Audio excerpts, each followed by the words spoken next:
दयाशील करुणा करा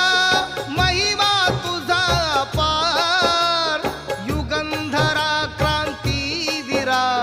वंदन तुला त्रिवार विश्वशांतीचा मार्ग जो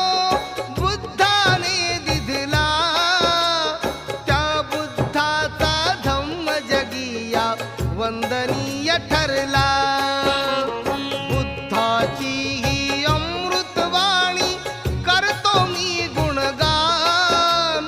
जंबुदीपातील कपिल वस्तू शाक्य वसती